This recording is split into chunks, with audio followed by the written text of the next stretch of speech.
Shut up and listen, Whovians! Welcome to WatchMojo UK, and today we're counting down our picks for the top 10 12th Doctor moments in Doctor Who.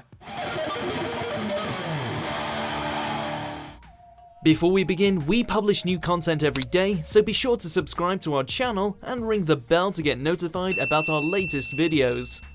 For this list, we'll be going over the best moments featuring the 12th incarnation of the Doctor, as played by Peter Capaldi in Doctor Who. Since some of these moments will be plot related, spoilers will be ahead. So, anyone for dodgems? Exterminate! Number 10, the man that stops the monsters, Flatline. This adventure sees the Doctor and Clara separated after a fashion, when the TARDIS's exterior dimensions shrink to much smaller than those inside, leaving the Doctor unable to get out. Stop laughing, this is serious. This forces Clara to try to fill the Doctor's role with some backseat driving by the Doctor and investigate two-dimensional creatures who may be attacking people. Clara, get them out of there! We need to move. Although the Doctor tries to communicate, they don't respond in kind. When Clara manages to trick the creatures into restoring the TARDIS, the Doctor exits in style and manages to stop the monsters and send them home to their own dimension, all while delivering a swaggering speech and affirming his role. The man that stops the monsters. Number 9, fighting Robin Hood with a spoon. Robot of Sherwood. Robin Hood, a heroic outlaw who robs from the rich and gives to the poor. Yeah. It's made up, there's no such thing. The Doctor's interactions with historical figures are usually fairly cordial, but the 12th Doctor is a rather combative individual, particularly early on. So when he meets Robin Hood, this Doctor takes a heavy dislike to his jovial personality and is unable to believe he's a real person. Although their bickering throughout the episode is entertaining, perhaps the best moment occurs shortly after they've met and they duel on a small bridge over a creek. I have no sword. I don't need a sword. Because I am the Doctor. And this is my spoon. Of course, the Doctor doesn't take it or Robin seriously, so he uses a spoon. While he wins, Hood also gets in a laugh too. For as dour as he can be, it's nice to see the 12th Doctor being playful like this. Like I said, my box. Number 8, never trust a hug. Death in Heaven. By the end of this Series 8 finale, Clara and the Doctor have temporarily gone their separate ways, with the Doctor going to find Gallifrey at Missy's direction, which is unsuccessful, and him giving Clara an opportunity to be reunited with her deceased boyfriend Danny, which she doesn't take. I'm sorry, Clara. I truly am. A meeting between Clara and the Doctor sees them both lie to one another to spare each other's feelings, both assuring the other they'll be alright. And I found Gallifrey. When Clara asks about the 12th Doctor's aversion to hugs, he replies that it's just a way to hide your face. Sure enough, both are hiding their pain from the other. It's an absolutely heartbreaking moment that gives great insight into the Doctor's character. Why don't you like cooking, Doctor? Never trust a hug. It's just a way to hide your face. Number 7, A Night with River, the husbands of River Song. An adventure with River Song, the Doctor's time-traveling wife, proves complicated when she doesn't recognize his face. However, she does get there in the end, and the comedic adventure turns sharply romantic. Hello, sweetie. Unfortunately, their arrival at a planet called Beryllium means it also takes a tragic element as well, since thanks to the timey-wimey nature of their relationship, the Doctor knows that their time there will be her last before she goes to her death. That wouldn't be true, would it? Spoilers. Their chemistry as they prepare for what could be their last night together is absolutely lovely. Almost as lovely as finding out that nights on the planet last for over 2 decades. I hate you. No, you don't. Number 6, An Idiot. Death in Heaven. The Mistress, aka Missy, formerly the Master, hatches a scheme with the Cybermen and appears to be one step ahead of the Doctor at every turn, even after she's captured. However, her biggest surprise comes near the episode's climax, where she offers to give him command of her legions of cyborgs. Ostensibly, she does so to prove they're not so different and because she misses being his friend. Why are you doing this? I need you to know we're not so different. I need my friend back.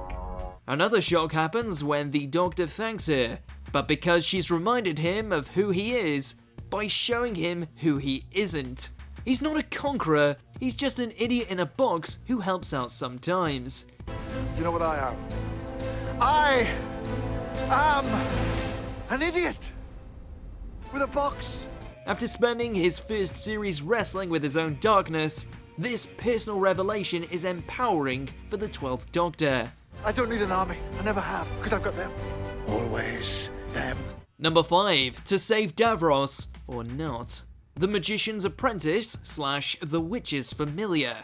On a dusty alien battlefield, the 12th Doctor is shocked to find that the boy he is poised to save is actually Davros, the maniacal creator of the Daleks. Davros. My name is Davros. Initially appearing to leave the child to his fate, the Doctor reluctantly answers the modern Davros' call for help after he claims to be dying. The duo's conversation throughout this two-parter are fascinating, and while Davros ends up duping the Doctor, the Time Lord repays the favour. Generations of Daleks just woke up very close and they are coming up the pipes. Or to put it another way, bye. Still, an interesting bit of Dalek vocabulary pushes the Doctor to do the right thing and save Davros as a boy, even knowing the man he'll become. For all his darkness, the 12th Doctor is still a man of mercy. Exterminate!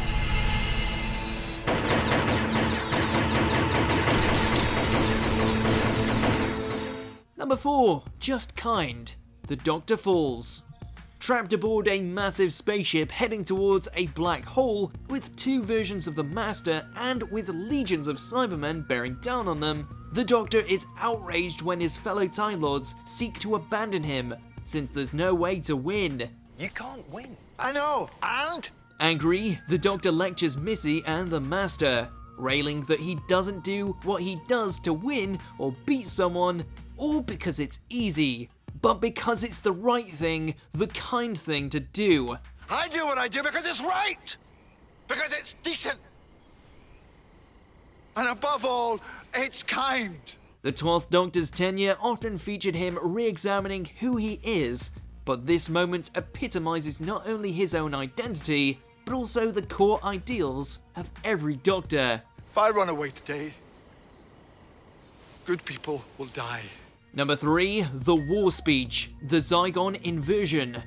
With the humans of Earth and Zygon immigrants at one another's throats, things get especially tense as a pair of boxes connected to Doomsday devices are set to be used by both their representatives.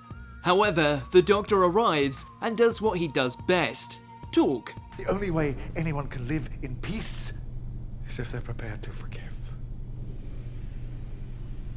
Why don't you break the cycle? And for around 10 solid minutes, he does just that, telling them that their motivations for war are no more justified than anyone else's, and that vengeance is a cycle without any end if no one stops the wheel. How much blood will spill until everybody does what they were always going to have to do from the very beginning? Sit down and talk! The whole thing is an absolute powerhouse performance from Capaldi that sees the 12th Doctor vacillate between jocularity, heartbreak, and rage over his own experiences with war. And you say this: no one else will ever have to live like this. No one else will ever have to feel this pain. Not on my watch. Number 2, his go. The Husbands of River Song. As mentioned previously, when the 12th Doctor meets River Song, she doesn't recognize him, which isn't something that happens often in their relationship. Although this proves frustrating for him at first, it does provide for a unique opportunity. Don't use my name, ever. How do you know me? Well, it's a tiny bit complicated. People usually need a flowchart. Faced with the prospect of a trip in the TARDIS, the Doctor decides that, after seeing so many companions react to its bigger on the inside dimensions, he'll give it a go himself. God! Oh, is it bigger?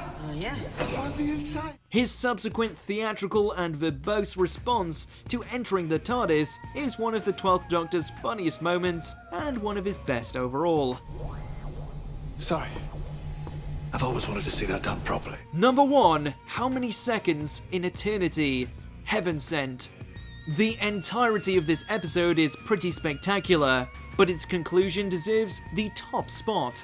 Trapped in a mysterious prison, the Doctor discovers the only exit is behind a wall harder than diamond and 20 feet thick.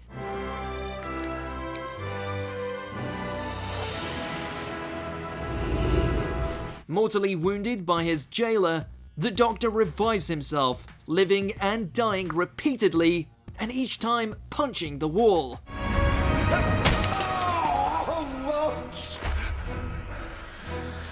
He relates a fable of a bird that wears down a mountain of diamond by sharpening its beak, much as he is doing to escape, each time getting a little further into the story.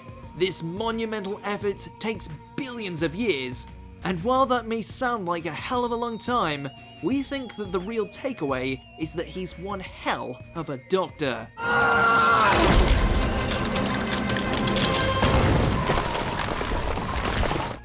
Do you agree with our picks? Check out this other recent clip from WatchMojo UK and be sure to subscribe and ring the bell to be notified about our latest videos.